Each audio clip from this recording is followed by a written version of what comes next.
Hello नमस्कार दोस्तों, आप सब देख रहे हैं पॉडकेयर प्लस और मैं हूं पुष्पेंद्र सिंह। जैसा कि मैंने कहा था, नया सीखो नए मेरे साथ, हर रोज आपके लिए कुछ खास।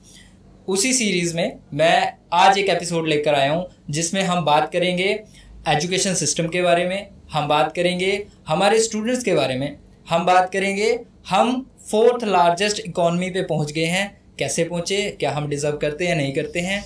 हम बात करेंगे आपके बारे में, हमारा स्टूडेंट क्या डिजर्व करता है और उसको क्या मिलना चाहिए। ये जो बाहर कुछ शरारती तत्व जो स्टूडेंट को आगे नहीं बढ़ने दे रहे, वो कैसे निगलेक्ट होंगे और अच्छे लोग कैसे बढ़ेंगे, हमने इसके बारे में बात करी है। होप सो कि ये एपिसोड आपको अच्छा लगे।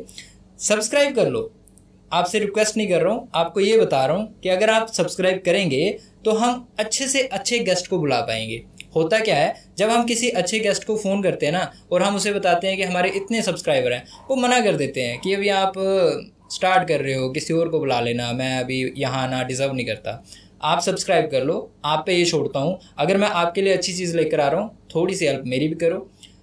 आपसे सिर्फ ये चाहिए कि आप लोग पूरा एपिसोड देखें और शेयर कर देना, क्योंकि ये पूरा एपिसोड स्टूडेंट्स के लिए और स्टूडेंट्स के पेरेंट्स के लिए है। आपके एक शेयर से किसी की लाइफ बन सकती है। तो हम मिलते हैं हमारे आज के गेस्ट से, गौरव महाजन जी से। क्या हाल चाल है भाई? बढ़िया सर, आप बताइए। अभी आते हुए दिक्कत तो नहीं हुई? नहीं, बिल्कुल नहीं सर। ठीक है।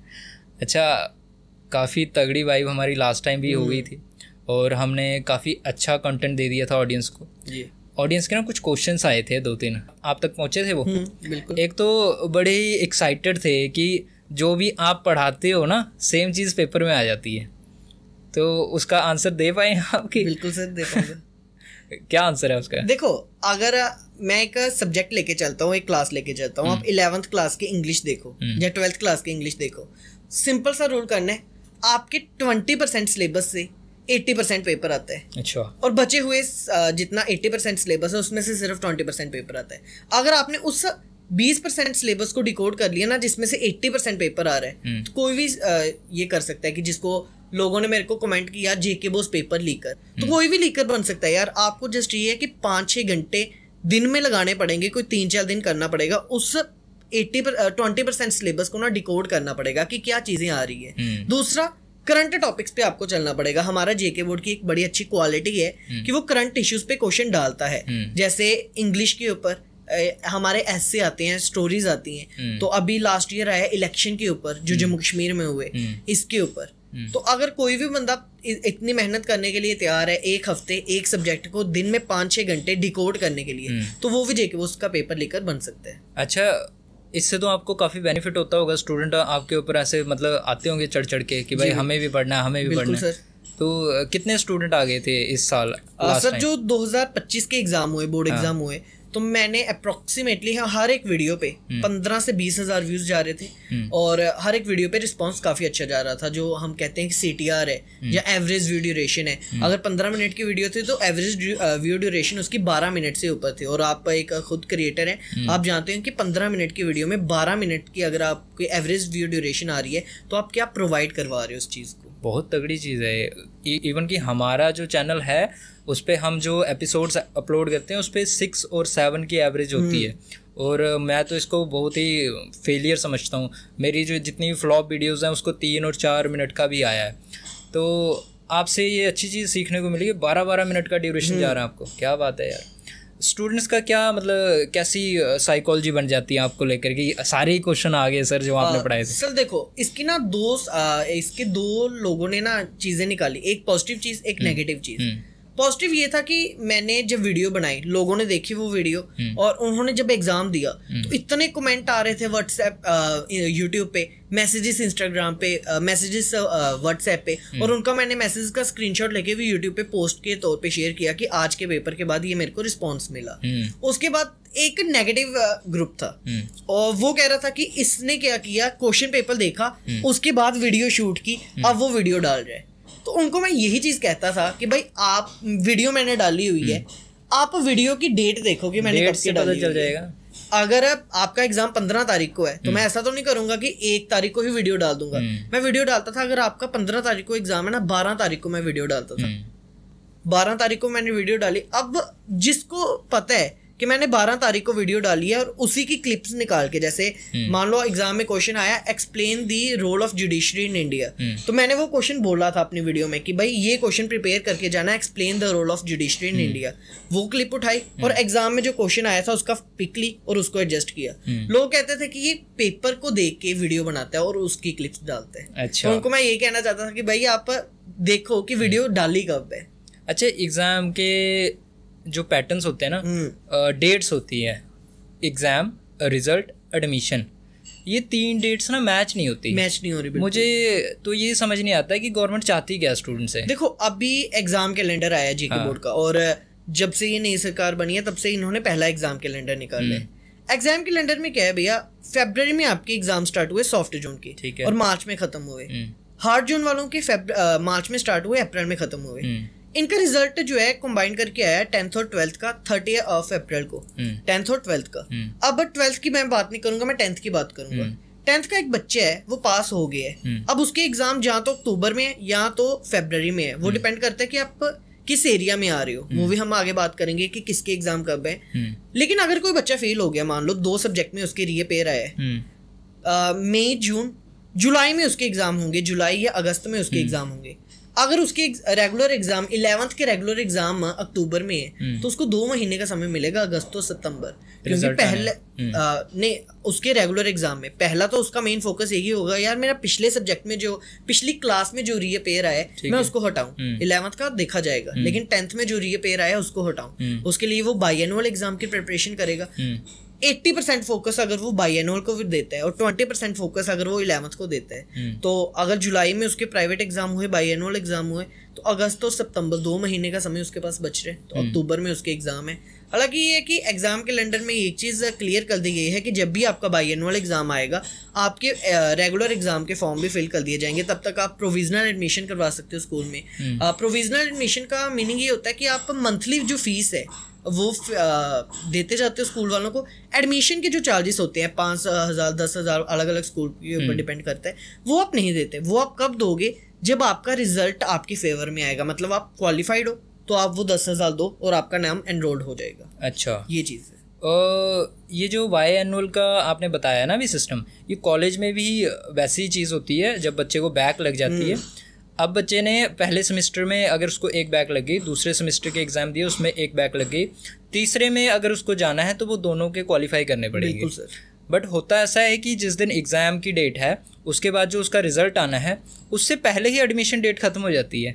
इस पे भी थोड़ा क्लैरिफिकेशन चाहूँगा सर। देखो, जब एडमिशन की डेट आपने बोला ये ख़त्म हो जाती है, तो इसके बाद ऐसा होना चाहिए कि एडमिशन की डेट एक्सटेंड होनी चाहिए। ऐसा होता भी है, लेकिन एक्स्ट्रा फीस के साथ। अच्छा, अब देखो फर्स्ट सेमेस्टर जितने भी गवर्नमेंट डिग्री कॉलेजेस हैं, चाहे वो सांबा का आ गया, हीरानगर का आ गया, कठुआ का आ गया, यहाँ पे क्या होता है, फर्स्ट सेमेस्टर के एग्जाम हुए। अब फर्स्ट सेमेस्टर के बाद आपका रिजल्ट आ जाना चाहिए आपके हाथ में। अगर आप क्वालिफाइड हो फर्स्ट सेमेस्टर में तो आप सेकंड सेमेस्टर के एग्जाम दो, नहीं हो तो आप उसका बाईएनुअल दो। लेकिन यहाँ पे क्या करते हैं, फर्स्ट सेमेस्टर के एग्जाम दिए आपने, उसके बाद सेकंड सेमेस्टर के एग्जाम आपके करवा लेते हैं, रिजल्ट आपका अभी तक नहीं आया होता। और जब सेकंड सेमेस्टर के एग्जाम चल रहे होते हैं, इसी साल की मैं बात कर रहा हूँ, सेकंड सेमेस्टर के एग्जाम चल रहे थे और आपका फर्स्ट सेमेस्टर का रिजल्ट आया था। एक पर्सन को मैं जानता हूँ, उसके 3 सब्जेक्ट जो है वो फेल हो गए थे। और उसके मैंने उसको पूछा कि अब सेकंड सेमेस्टर का क्या करना है। कह रहा है यार 3 सब्जेक्ट के एग्जाम दे दिए, 2 दे आता हूँ जशी मारने के लिए, मोज करने के लिए दे आता हूँ। तो अब उसको पता है कि मेरे पहले सेमेस्टर के भी एग्जाम रीअपेयर हैं, दूसरे में भी रीअपेयर आएंगे। अब उसको ये दोनों क्लियर करने पड़ेंगे, तब इसको थर्ड सेमेस्टर में एडमिशन मिलेगी। लेकिन कब, जब थर्ड सेमेस्टर जो रेगुलर बच्चे हैं ना, उनका 80% सिलेबस कवर हो गया होगा, तब इनको एडमिशन मिलेगी।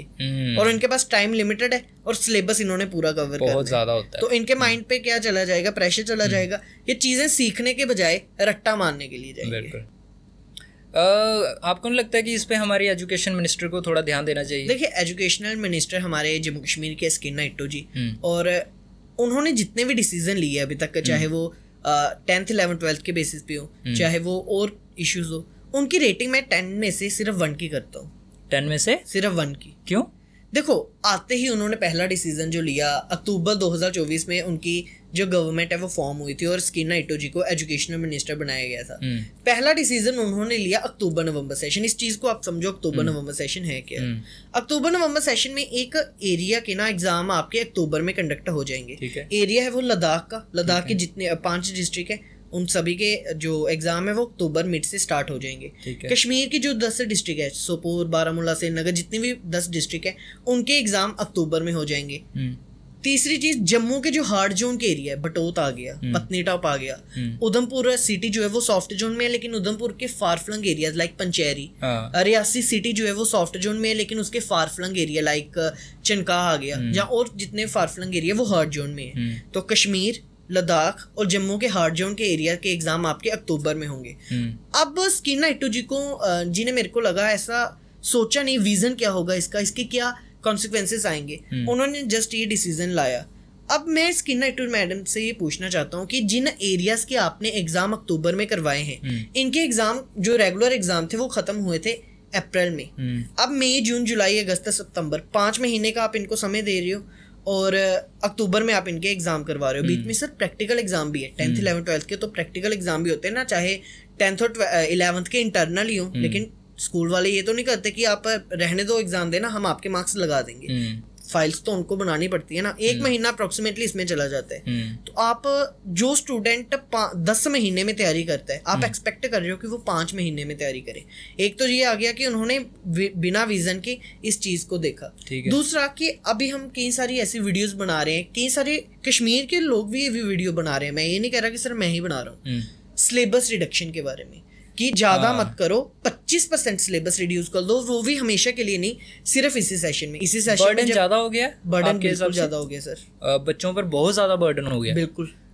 अब जैसे मैंने आपको एग्जांपल दी थी, एक जो बच्चे की 2 बैकलॉग आई है, वो 10th पे फोकस करेगा या 11th पे फोकस करेगा। जुलाई में वो 10th के बाइएनुअल एग्जाम देगा और अगस्त उसमें अक्टूबर में उसके रेगुलर एग्जाम है 11th के, जो इन एरियाज में आ रहे हैं। और आपके हिसाब से सोल्यूशन यही है कि उसका जो सिलेबस है वो रिडक्शन में आ जाए। और मैं ये कह रहा हूँ कि ज्यादा सिलेबस मत रिड्यूस करो, 25% सिलेबस रिड्यूस करो, और हमेशा के लिए नहीं, सिर्फ इसी सेशन में। अब मेरी बात सुनो, इस सेशन में जब अक्टूबर में वो उनके एग्जाम हो जाएंगे तो दिसंबर या जनवरी में उनकी क्लासेस लग जाएंगी, फिर उनके पास समय आ जाएगा अक्टूबर तक का सारा सिलेबस कंप्लीट करने का। लेकिन इस सेशन में ना ये चीज कर दो, और अगर आप करोगे ना, मेहरबानी रहेगी आपकी, सिर्फ कश्मीर, लद्दाख और जम्मू के हार्ड जोन का सिलेबस मत रिड्यूस करना। करने जाओगे ना तो जम्मू के जो सॉफ्ट जोन के एरियाज है ना, कठुआ, सांबा, जम्मू, अखनूर, शंब, इन पे भी मेहरबानी कर देना, इनका भी सिलेबस रिड्यूस कर देना अगली बार से। आपको लगता है ऐसा हो सकता है?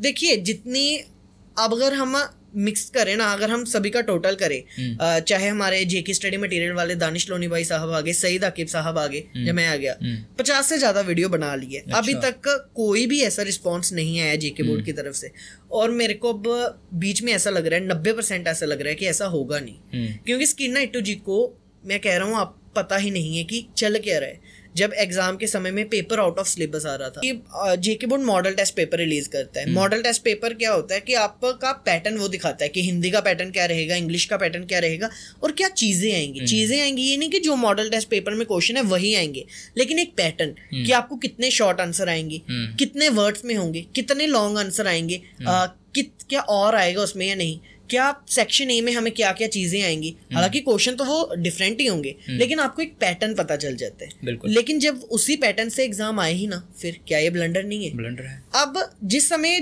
बच्चों के एग्जाम चल रहे थे ना सॉफ्ट जोन में, उसी समय असेंबली चल रही थी जम्मू कश्मीर की, और वो चल रही थी जम्मू में। तो एक रिपोर्टर है, उन्होंने स्किना इटोजी से पूछा कि जो अभी स्टूडेंट्स के एग्जाम हो रहे हैं, यहाँ पे ब्लंडर हो रहे हैं, क्या इस पे बच्चों को ऐसा नहीं होगा कि उस पे उनको बेनिफिट मिलेगा? और उन्होंने क्या कहा? उन्होंने कहा कि अभी तो पता ही नहीं है क्या चल रहा है, देखा जाएगा, इस पे सोते हुए कहा था। तो लोगों ने उनको इतना कहा कि ये आंटी सोई हुई है, इनको कुछ पता ही नहीं है। तो मैं स्किना इटो मैडम से ये कहना चाहता हूँ कि एसी के रूम में बैठ के ना काम नहीं चलेगा, आपको अलग अलग जोन में जाओ, हार्ड जोन में जाओ, लद्दाख में जाओ, जम्मू के सॉफ्ट जोन के बच्चों को मिलो, उनसे परेशानियों पूछो।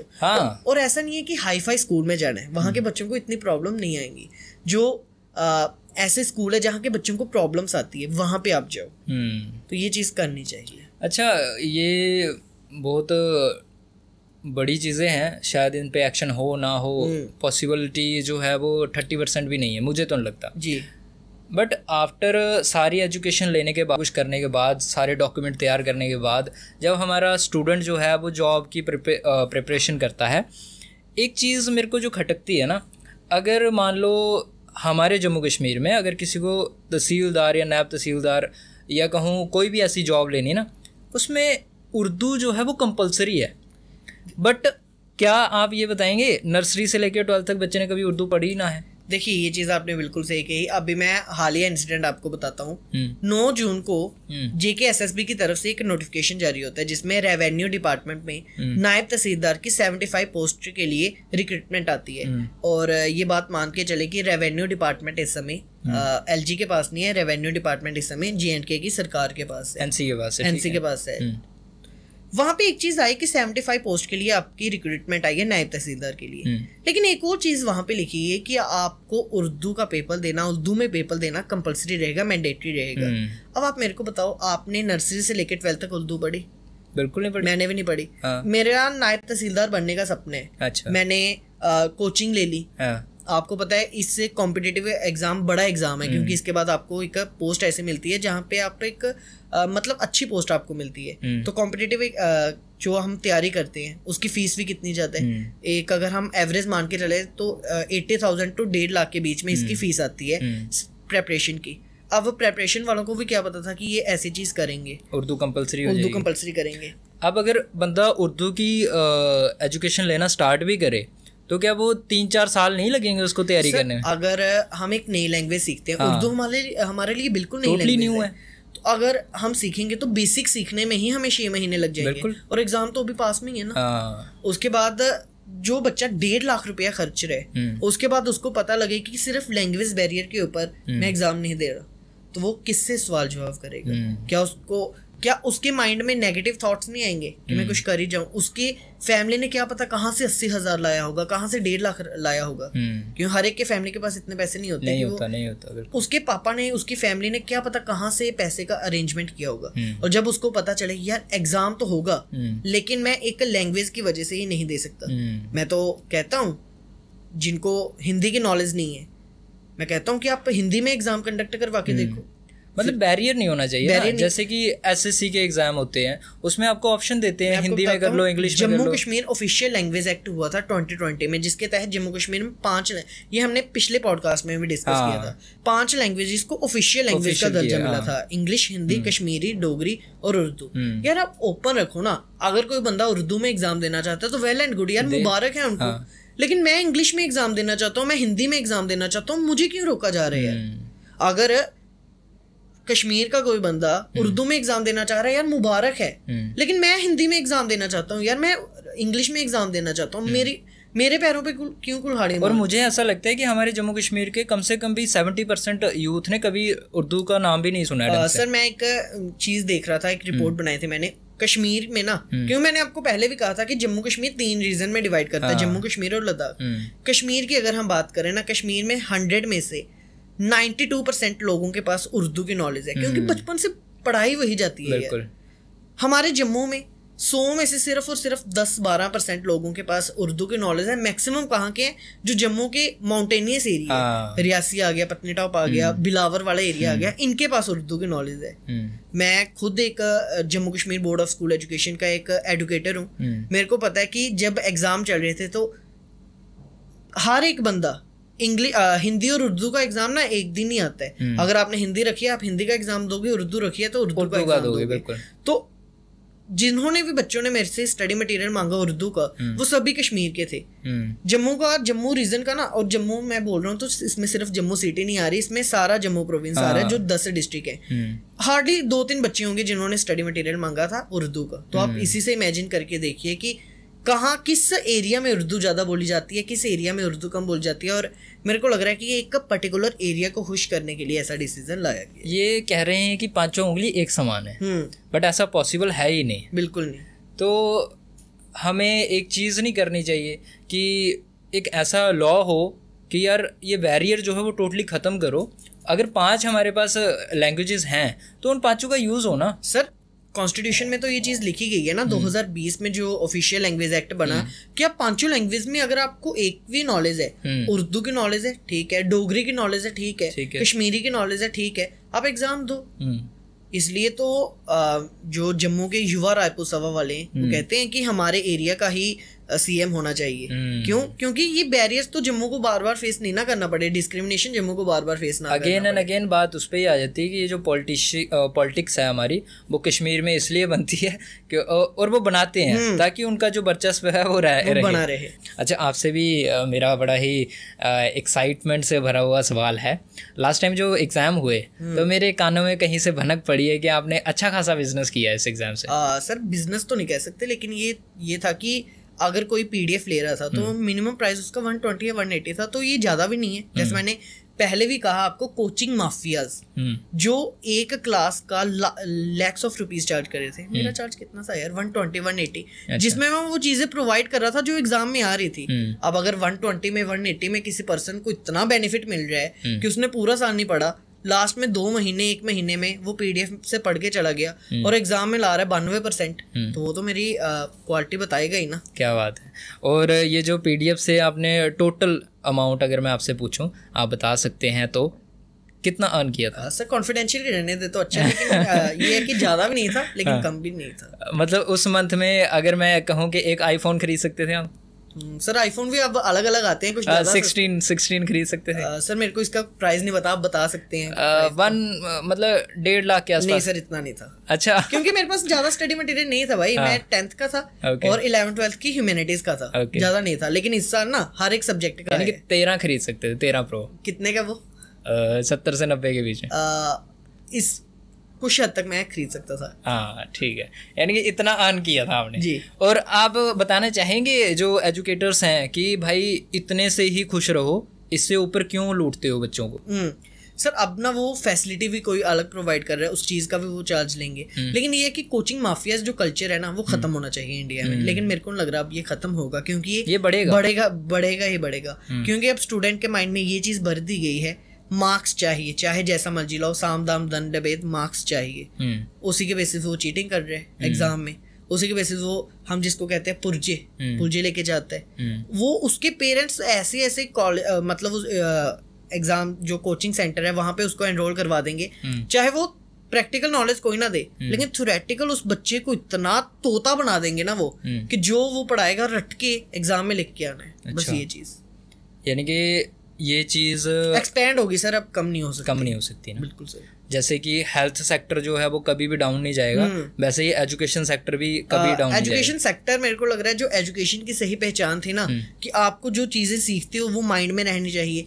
एजुकेशन में सोशल वैल्यूज, मॉरल वैल्यूज, तो एजुकेशन की जो रियल डेफिनेशन थी वो तो डाउन जा रही है, लेकिन एजुकेशन में जो कोचिंग कल्चर है, माफिया कल्चर है, वो बढ़ रहा है। आप चाहते हैं इस माफिया में एंटर करना या इससे दूर रहना? सब भगवान करे इससे कोसों दूर रखे हमें। क्योंकि सर देखो ना, जम्मू कश्मीर के स्टूडेंट्स की कंडीशन भी तो देखो ना। यहाँ पे कंडीशन नहीं है कि ये स्टूडेंट 3-3 लाख रुपया दें 10th के लिए। अच्छा, आप कोई प्लानिंग कर रहे हैं, उसको शेयर करना चाहेंगे? सर प्लानिंग ये है कि मेरे को कई सारे लोगों ने बोला फिजिकल ब्रांच खोलो। ठीक है।